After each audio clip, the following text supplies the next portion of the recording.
using 5 words, how would you describe my brand? How would you describe myself, me as a photographer, my photography brand? Send to as many clients that you possibly can. People have actually experienced your service before. Let them tell you in clear terms, oh, are the words I can use to describe your brand. Once they do that, the next thing for you to do is to make that list for your own self. Describe yourself in words. 5 words. Okay, this is my brand is luxury, my brand is timeless, my brand is cautious, my brand, whatever name words you want to use in describing your brand. Then when those words comes back from the clients that you've worked with before, put them on the table and look at it. Of these 5 words that you use in describing yourself, how many of those words are being found in the ones that your clients that you've worked with before are using to describe you? And if they fail to use any of those words, know that you have not built a perception that is right and true to you.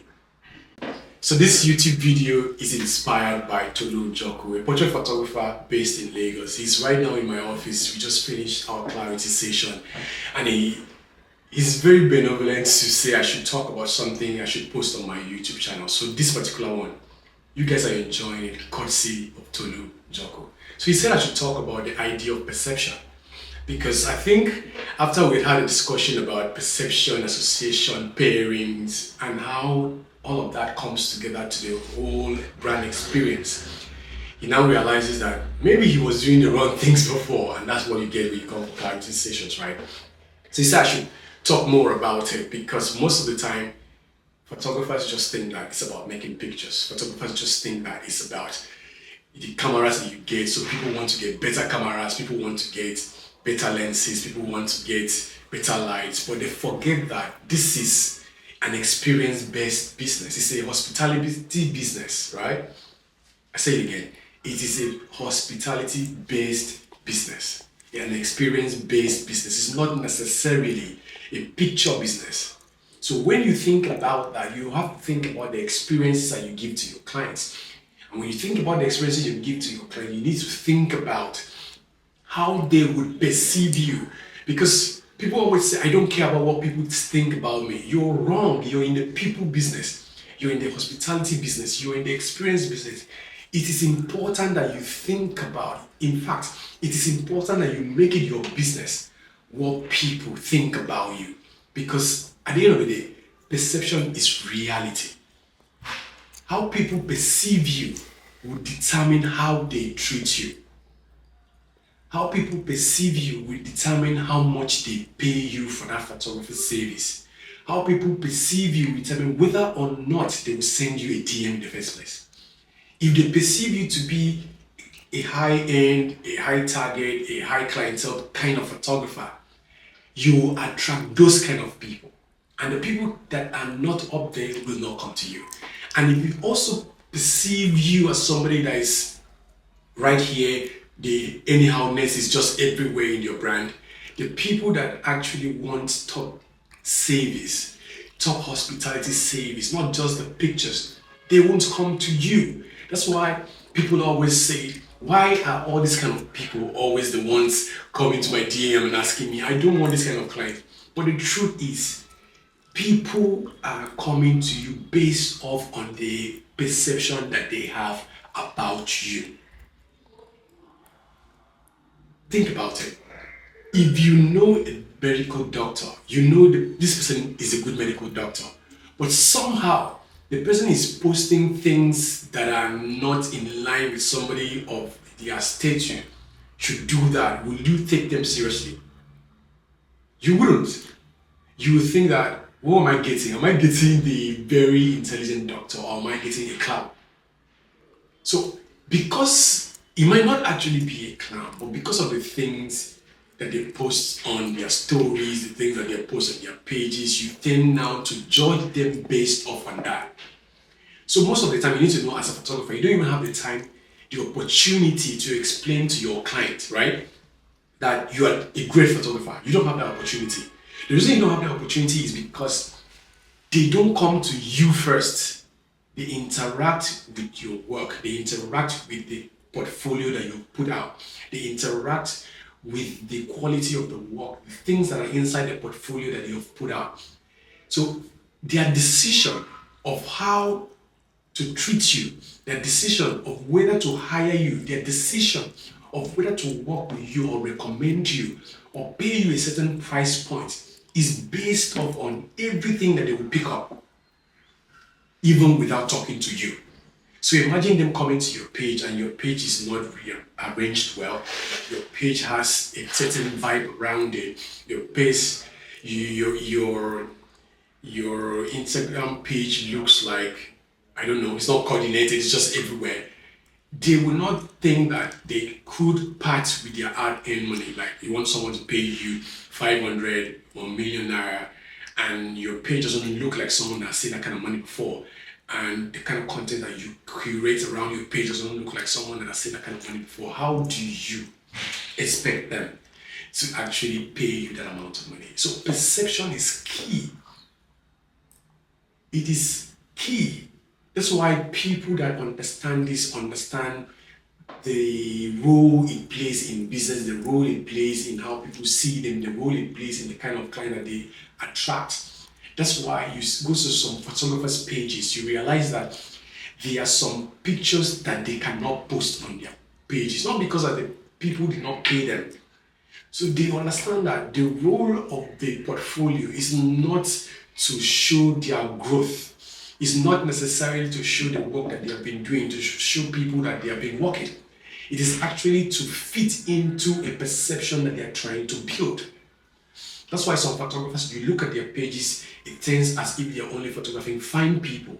You look at some other photographers, it feels as they only photograph a particular set of people's weddings. You look at some other photographers, it feels like they're only photographing influential people.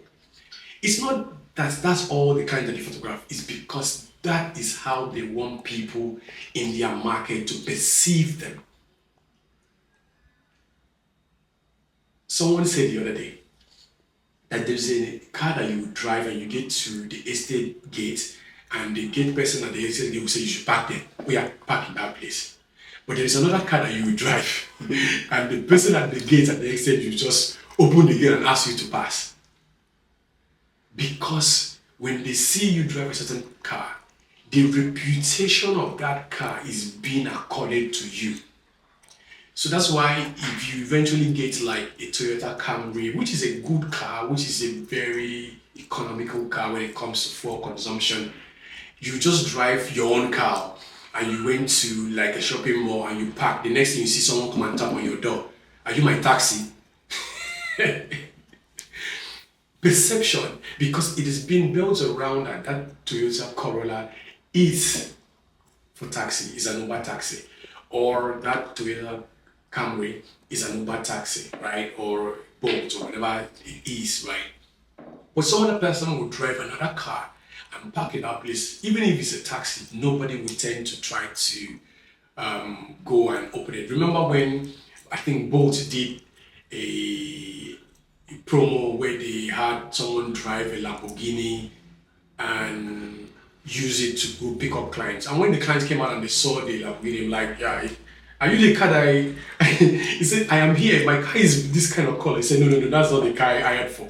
Because the reputation and the perception around the car cannot be used as taxi. So people will not even want to believe that that's a taxi. It's the same thing with the photography. You need to understand that it depends on what you're posting. Whatever you're posting there would actually help the people that are coming to you make up their mind whether you're worth the money you're calling. There's a certain amount of money you cannot call based upon the perception that you're building around your brand. People always think that it's about the photographs. It is about the quality of the camera. It is about this, is about that. You need to understand that those ones are based off on what we call the use value of a thing. When it comes to the use value of something, you buy it because of what you want to use it for. But when it comes to the other side, which is the perception side of things, that falls under the symbolic value of the thing. And you don't buy that, you don't pay premium for that because you want to use that thing. you want to pay premium for that because of how that will make you look in front of other people. It is social signaling, status signaling. You want to signal the other person that I am this kind of person that does this kind of thing. So if you're not paying attention and intentionally curating the things that helps build the kind of perception that can command a certain amount of money, you end up being frustrated, you end up being angry, you end up being, I don't know what word again to use. It will be difficult for you to get the kind of client that you think you deserve. Because at the end of the day, there's nothing like I deserve this. You get what you put into it. Nobody gets whatever they deserve. You get what you negotiate and you ask for. And part of that asking, what makes it easier when people come in contact is the perception that you build around them. There are photographers that people that don't have a lot of money can never send them a DM. Not because those people have their price tag on their Instagram page. They don't. Nobody does that. But they just look at the work. They look at the people inside the work. They look at the environment where those pictures were taken, and they make up their mind that, yo, you know what? This is above my pay grade. I cannot afford this guy. And they also look at another photographer and like, that's my guy. I'll go and price the person down. So they come into the DM straight away. They're asking you, how much do you charge? You say, oh, it's 100,000. It's 100. I have someone that can do it for 40. And you'll be like, you have someone that can do it for 40 and you left the person to me. You should have just stayed with that person now. Then you're now frustrated. You're even angry at these people that are sending you DMs, but not knowing that you're the one responsible for the quality of the clients that come to you. So if you want to change that, you need to first of all think about, how do people see you? You need to think about, how do I want to be seen? You need to think about, why is those things important? Because you might think that you're a luxury photographer, but the prospect don't think that you are a luxury photographer.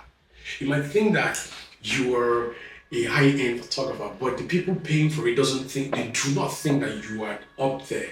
So you need to find an alignment where, first of all, you need to say, what are the things, the words that these people use in describing me and my brand? And then the next thing is, what are the words that I use in describing my own brand? And then put them together and ask yourself, does it fit?